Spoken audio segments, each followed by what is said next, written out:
Divine youth India channel में आपका स्वागत है। आइए सुनते हैं परम वंदनीय माता जी के प्रवचन का विषय है सादा जीवन उच्च विचार। बेटियों, आत्मिक प्रज्ञा परिजनों, आपको मैं गुरु जी की सफलता का रहस्य बताना चाहती हूँ। मैं चाहती हूँ कि अपने परिजनों को बजाय इसके कि मैं कोई श्लोक सुनाऊं और लंबी चौड़ी कहानी कहती रहूं, यह नहीं, बल्कि उनके जीवन का सार, उनकी उपासना का सार, उनकी साधना का सार और उनकी आराधना का सार मैं आप लोग के सामने प्रस्तुत करना चाहती हूँ। शायद आपने सुने भी होंगे, पर अच्छाइयाँ बार बार सुननी चाहिए, बुराई सुननी नहीं चाहिए। मैं आपसे निवेदन करूंगी कि आप उनके बालकाल से लेकर के और अब तक के उनके दाम्पत्य जीवन के, उनके गृहस्थ जीवन के और उनके सारे जीवन के, उनके राष्ट्र जीवन के कुछ तथ्य आपके सामने रखना चाहती हूँ। उन्हें सुने। बाल्यकाल से उन्होंने अपने जीवन को किस तरह से मोड़ दिया, जो खाने और खेलने की उम्र होती है। बाल्यकाल से उनके मन में भगवान के प्रति अगाध श्रद्धा, भगवान के प्रति अगाध आस्था, अगाध निष्ठा, अपार श्रद्धा भरी पड़ी थी। गांव के मंदिर में उन्होंने उपासना की और गायत्री मंत्र जपा, जो सार है। गायत्री मंत्र कोई जातीयता, सांप्रदायिकता से नहीं, वह मानव मात्र के लिए है। इसके 24 अक्षर हैं। गायत्री मंत्र के 24 अक्षरों में जो शिक्षा भरी पड़ी है, यदि एक अक्षर का ज्ञान हो जाए और अपने जीवन में उसे उतारा जाए, तो उसका व्यक्तित्व इस तरीके से ऊंचा बढ़ता चला जाता है जो आपके सामने है। बाल्यकाल से उनके मन में उपासना के प्रति लगाव पैदा हुआ, तो गायत्री मंत्र की उपासना की। गायत्री माता ने अपना स्वरूप दिया भी। उदार व करुणा भरी होती हैं, सरल होती हैं। माँ के प्रति सहज श्रद्धा उत्पन्न होती है। किसी भी रूप में माँ को पा सकता है। भगवान की हमारे यहाँ उपासना हर संप्रदाय करता है, चाहे वह ईसाई हो, चाहे मुसलमान हो, चाहे पारसी हो, चाहे कोई भी संप्रदाय का क्यों न हो, किसी न किसी रूप में। उपासना का अपने आप में बड़ा महत्व है। उपासना का मतलब होता है कि ईश्वर के समीप बैठना, जुट जाना, एकाकार हो जाना, उसकी विराटता अपने अंदर समा लेना। ये होता है आगे उपासना के पथ पर बढ़ने का। इस तरह से वे गूंथ गए अपने गुरु से, गायत्री माता से, कि जीवन पर्यंत तक उन्होंने कभी पीछे की ओर नहीं देखा, आगे की ओर बढ़ते चले गए। आप यह न समझेंगे कि कठिनाइयां आपके सामने ही आती हों, उनके सामने कभी नहीं आई हो, ऐसा नहीं। समस्याओं से भरा जीवन, कठिनाइयों से भरा जीवन, बड़ा कष्ट साध्य जीवन उन्होंने जिया। आज जो आप उनकी प्रसिद्धि देख रहे हैं, यह उनकी उपासना का फल है, उनकी साधना का फल है, जो उन्होंने अपना व्यक्तित्व बनाया उपासना से। उपासना का कोई फल नहीं होता। मैं पूछती हूँ, क्यों नहीं होता?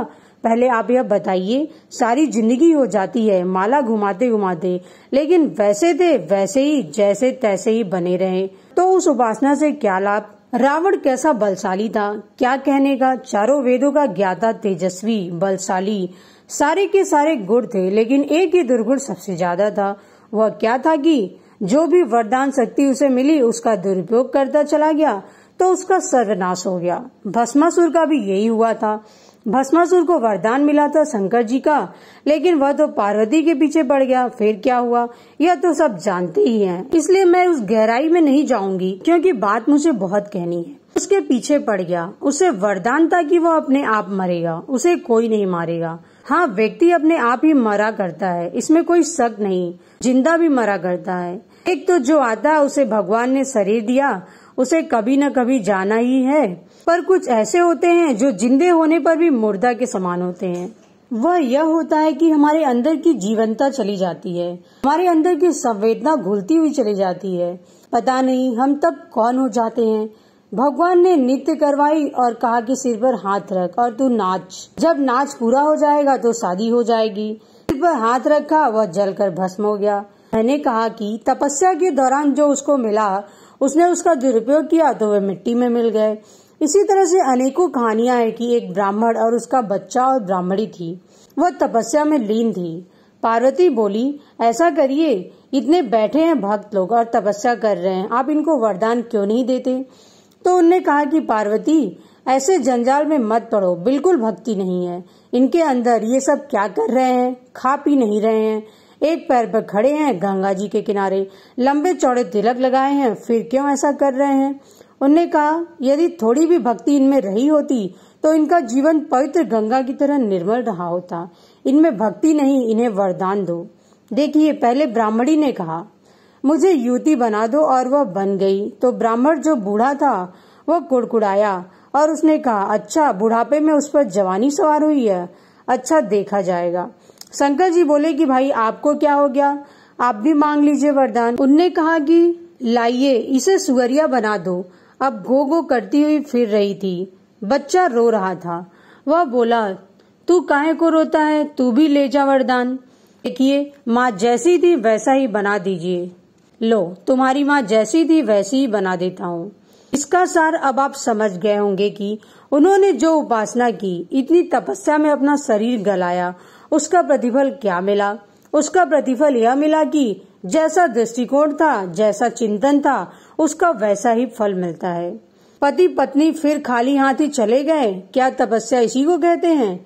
तपस्या वह दीपक है, वह अग्नि है। जिस प्रकार अग्नि के पास बैठने से गर्मी आती है, चंदन जहाँ पैदा होता है वहाँ झाड़ियाँ भी होती हैं, वे भी सुगंधित होती चली जाती हैं उस चंदन से। खुशबू किसके अंदर होगी? भक्त के अंदर होगी, उस उपासक के अंदर होगी, उस संत के अंदर होगी जो अपनी सुगंधी सारे संसार को बांटता हुआ चला जाए और चला जा रहा हो। सभी सुगंधित होते चले जाते हैं, ऐसी उपासना होती है। उसने अपने जीवन काल में जो उपासना की तो सारा घर विरोधी, उन्होंने कोई विरोध की परवाह नहीं की और 24-24 लक्ष्य के पुरस्कार उन्होंने जौ की रोटी और छाछ के साथ खाकर यह कठिन तपश्चर्या की। गायत्री तपोभूमि की स्थापना हुई और उन्होंने उस उपासना से अपने को ऐसा बना लिया, कोमल, पवित्र, दूरदर्शी। ऐसा प्रेरणा का स्रोत ना मालूम बुद्धि कहाँ से आती चली गई। जिसके साथ भगवान जुड़ा हुआ हो वे उसके अंदर कसमसाए रह सकते हैं क्या? नहीं रह सकते। यदि उपासना करनी है, भगवान से जुड़ना है, भगवान की जो संपत्तियां हैं उनके अधिकारी बनना है, तो पहले मन की मलिनता को निकालना पड़ेगा। जो झाड़ झंझाड़ अपने अंदर है, बसी है, कूड़ा करकट है, तो भगवान बैठेगा कहाँ? बनाइए, बैठने के लिए साफ सुथरी जगह चाहिए, उससे संबंध स्थापित करने के लिए नम्र होना चाहिए। किसी अधिकारी के पास जाते हैं तो क्या करते हैं? नम्र होते हैं, उसके प्रति सहज ही श्रद्धा करते हैं। तो भगवान क्या उससे भी घटिया है क्या? भगवान की दोस्ती बड़ी लाभदायक है और ऐसी लाभदायक होती है कि उसका प्रतिफल आपके रूप में दिखाई पड़ता है। उनकी उपासना की, उसने अपने जीवन का परिष्कार किया, अपने को साधा, व्यक्तित्व ऐसा बनता हुआ चला गया कि बस आनंद आ गया, आनंद आ गया। देखने वाले यदि प्रेरणा न ले सके तो बात अलग है। जो भी संपर्क में आता जाता है, जैसे सोने को तपाकर अनेक आभूषण बनते हुए चले जाते हैं, तपश्चर्या से जीवन बनता है, व्यक्तित्व बनता है। यदि व्यक्तित्व नहीं बना तो यह जान लेना चाहिए कि इसकी उपासना एकांकी है, एकांकी उपासना है। उससे क्या बनेगा? मुक्ति मिलेगी? हमें तो विश्वास नहीं कि मुक्ति मिलेगी। यदि मुक्ति मिलती है तो हमें इसी जीवन में मिलती है, तत्काल मिलती है, और वह स्वर्ग मुक्ति है। स्वर्ग है तो इस पृथ्वी पर ही स्वर्ग है। ऊपर किसने देखा है कि स्वर्ग में जाएंगे? और भाई मुसलमान तो यह कहते हैं कि शराब की नहरें बहती हैं, वहाँ हूर और गुलमा रहते हैं, और हिंदुओं का यह कहना कि वहाँ शेषनाग की सैया पर पड़े रहो और क्षीर सागर में खीर खाओ। अच्छा, 2-4 दिन खा ले, फिर देख तेरे पेट की क्या हालत होती है। तो क्या वहाँ खीर खाने जाएगा? उसके लिए यहाँ स्वर्ग होता है। हमें यहाँ स्वर्ग चाहिए, जहाँ व्यक्ति हमारा स्वर्ग में निवास करता हो, वह है स्वर्ग। ऐसे स्वर्ग का क्या करेंगे? वही उन्होंने बीड़ा उठाया और अपने अंदर यह दृढ़ संकल्प किया कि व्यक्ति के अंदर देवत्व का उदय होना चाहिए। बालकाल से उनका प्रयास रहा। छोटेपन में सुना है मैंने कि एक हरिजन महिला थी, जहाँ उनने सेवा की, उसको अम्मा कहते थे। मैं दूसरा प्रसंग सुनाऊंगी। पहले यह याद आ गया कि उन्होंने उपासना, साधना, उपासना, भगवान की समीपता और अपने व्यक्तित्व को ऊंचा उठाना और आराधना मानव जाति की। उन्होंने तीनों का सम्मिश्रण कर दिया, त्रिवेणी बना लिया, और उस त्रिवेणी में जब स्नान किया था तब क्या से क्या बनते हुए चले गए, और जो भी आए नतमस्तक होते हुए चले गए।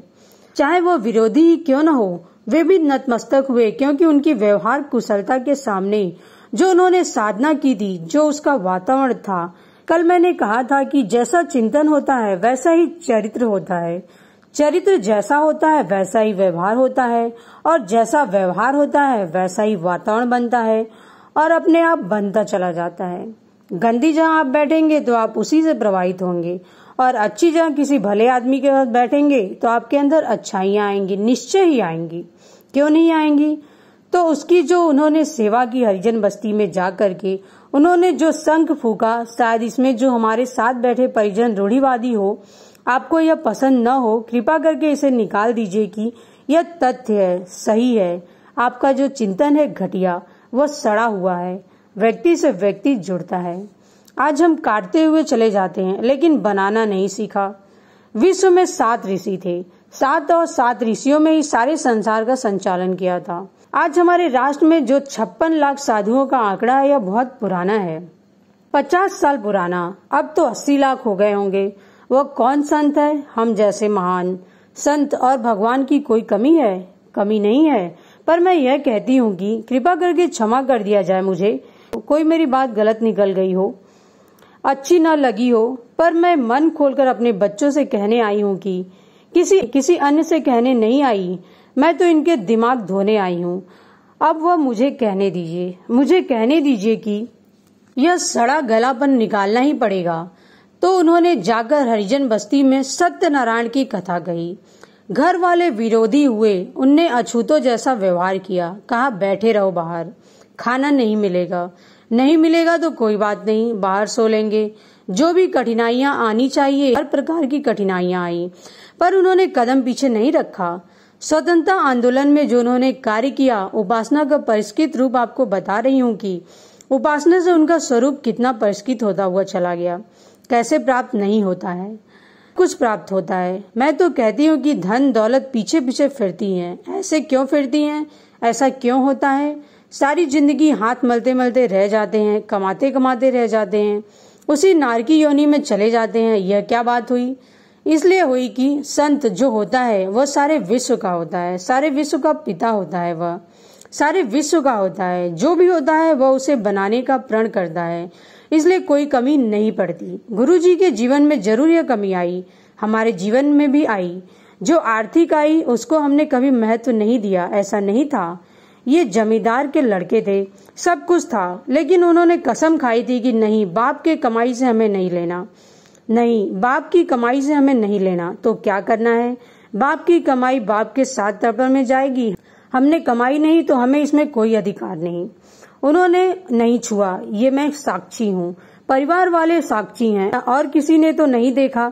सारी जमींदारी केवल गायत्री तपोभूमि के लिए दान कर दी। रहे मेरे जेवर। सन 1956 की पूर्णावती में 108 कुंडी यज्ञ हुआ था। उसमें गुरुजी ने कहा, तुम्हें मोह है? मैंने कहा नहीं, मेरे लिए आप भगवान हैं। मुझे नहीं मालूम भगवान कहाँ है, लेकिन मैंने एक व्यक्ति को देखा है। मैंने उसका विराट स्वरूप देखा है। जब मैंने विराट स्वरूप उसके अंदर झांका तो मैं समर्पित हो गई कि मैं तो उनकी पत्नी हूँ, लेकिन पत्नी कम, समर्पण ज्यादा। कदम से कदम मिलाना है? कहा नहीं। मुझे इसमें क्या करना है? मुझे मेरा भगवान, मेरा ईमान, भगवान से जुड़कर मेरा ईमान रह जाता है। यह हमारा भगवान, और हमें क्या आवश्यकता है? जब सन 1971 में गायत्री तपोभूमि से हम चले तो हम एक नया पैसा लेकर नहीं चले। भगवान हमारा साक्षी है कि केवल अखंड दीपक को लेकर चले थे। इसके बारे में गुरुजी कहते थे कि यह हमारा सिद्ध दीपक है, यह हमारे लिए प्राणों से भी ज्यादा प्रिय है, और इसके द्वारा हमने जो ज्ञान प्राप्त किया है वह हमारी धरोहर है। हम इसको ले जाएंगे, इस संपत्ति को ले जाएंगे, बाकी के सब छोड़ जाएंगे। सब छोड़ करके आए, और उन्होंने पीछे मुड़कर यह नहीं देखा कि गायत्री तपोभूमि कैसी है, इसका विस्तार हुआ, क्या हुआ, जबकि 2000 शक्ति पीठें बनी। उनके उद्घाटन के लिए सन 1980 से 81 में बाहर गए। सारे देश का भ्रमण किया। गायत्री तपोभूमि जाने के लिए रास्ता भी मिला। मथुरा गाड़ी रुकी। वहाँ परिजनों ने कहा, बच्चों ने कहा, गायत्री तपोभूमि वालों ने कहा, गुरुजी चलिए। उन्होंने कहा, बेटा मैंने आगे का रास्ता सीखा है, पीछे हटना नहीं सीखा। जो छोड़ दिया वह छोड़ दिया। उसे कोई लगाव नहीं, पैसे से लगाव नहीं। अरे माताजी, कल तो ऐसा ऐसा बोल रही थी, आज क्या बोल रही हैं? हम यह सुनने थोड़े ही आए थे, हमें कोई चटपटी कहानियां सुनाओ। अच्छा वह भी हम सुना देंगे, उसके लिए आप धैर्य रखिए। लेकिन इससे आपको प्रेरणा मिलेगी। उसको वो आपको ऐसा लगेगा कि माताजी ने अच्छी कही, इसमें हमें हंसा डाला सबको, इसमें तो हमें रुला डाला। नहीं बेटे, न मैं रुलाने आई हूँ न हंसाने आई हूँ। मैं तो आपको उस ओर ले जाना चाहती हूँ जिस ओर सारी जिंदगी तिल तिल आपका पिता गलता हुआ चला गया, और एक दिन गायत्री माता में पूर्ण रूप से समा गया। और उसने अपनी तपस्या के द्वारा, अपनी साधना के द्वारा, अपनी आराधना के द्वारा उनने यह करके दिखाया, साबित किया कि आज जो आपका संगठन है इसके बराबर कोई भी संगठन नहीं है। बड़े शब्द हमें कहने दीजिए, मैं कहती हूँ वो तो नहीं कह रहे हैं। मैं कहती हूँ कि जिसके साथ ईश्वरी शक्ति है वह दैवी शक्ति साथ है, भगवान साथ है, तो हर कार्य पूरे होते हुए चले ही गए। तो मैंने अभी स्वतंत्रता आंदोलन का थोड़ा सा हिस्सा आपको सुनाना चाहा था, बीच में ही मेरा छूट गया। उसमें जो भी आंदोलन सफल हुए उसके साथ में ईश्वरी प्रेरणा है, ईश्वरी शक्ति साथ हुई है, अन्यथा एक व्यक्ति का काम है इतना बड़ा कार्य। कल परसों एक अधिकारी आए, उन्होंने कहा माता जी क्या खर्च होगा। भाई मुझे तो कुछ मालूम नहीं खर्चा कितना हुआ और कितना होगा, क्या आपको नहीं मालूम? बेटा मुझे एक ही मालूम है कि जिसके साथ हम जुड़े हुए हैं हमको पूरा विश्वास और पूरी श्रद्धा है। टच से मस हमारी श्रद्धा नहीं हो सकती, तब हमारा कार्य पूरा क्यों नहीं होगा? उनका कार्य अपने आप पूरा कराएंगे, हो रहा है। होता कैसा है? शानदार। जो भी आंदोलन पूरे होते रहे उसमें भगवान की शक्ति होती है उनके साथ। गायत्री माता उनका गुरु उनके साथ है, इसलिए प्रत्येक कदम आगे बढ़ते चले गए। जिसको विश्वास नहीं होता उनकी उपासना कभी फलीभूत नहीं होती। चाहे आप सोमवार का व्रत करो, चाहे मंगल को व्रत करो, चाहे शंकर जी के ऊपर अकवे के पत्ते, धतूरा कुछ भी उनको खिलाओ, पर आपके आंख के पत्तों से और धतूरों से शंकर जी खुश होने वाले नहीं, आचरण से प्रसन्न होंगे। शंकर जैसा परोपकारी जिसने दूसरों के हित के लिए जहर पी लिया, समुद्र मंथन में अनेक रत्न निकलते हुए चले गए, पर विश्व के कल्याण के लिए उन्होंने उस विष को स्वयं धारण किया।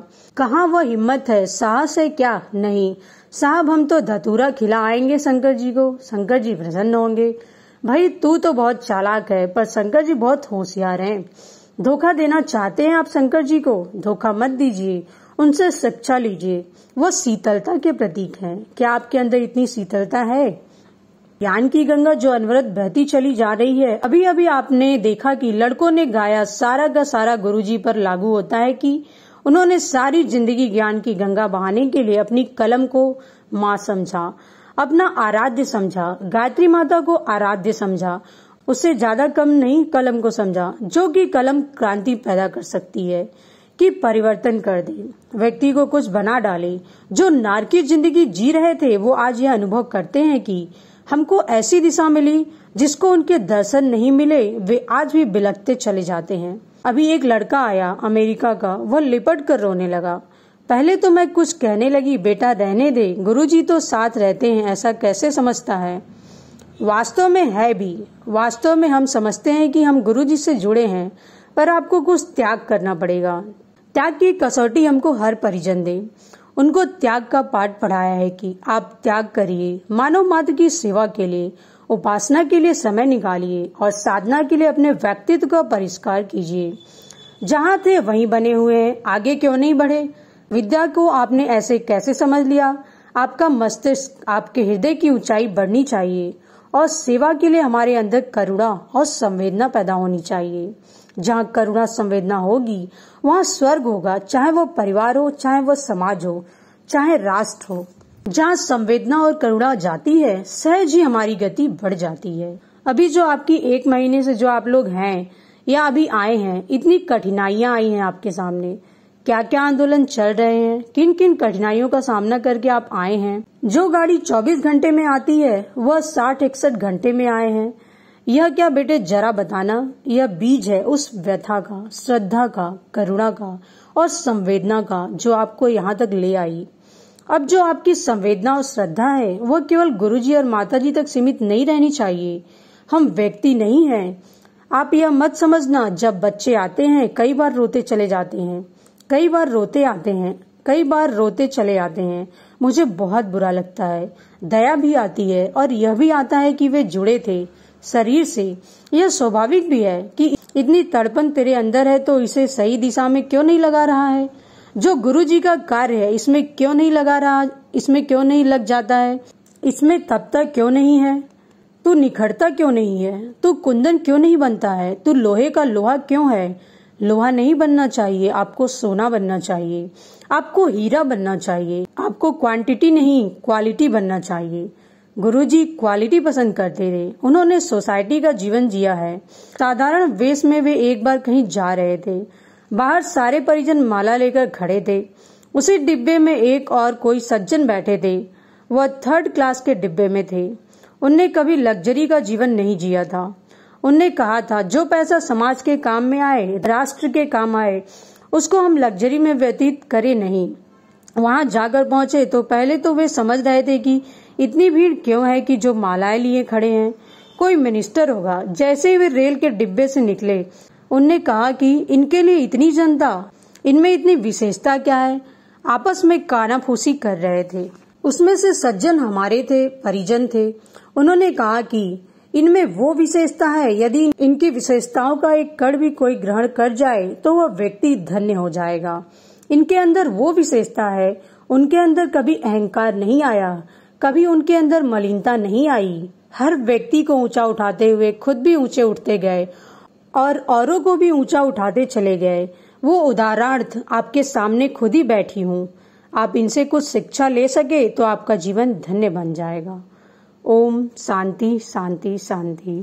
पुस्तक वंदनीय माता जी के प्रवचन, पृष्ठ संख्या 12 से लेके 23 तक। धन्यवाद।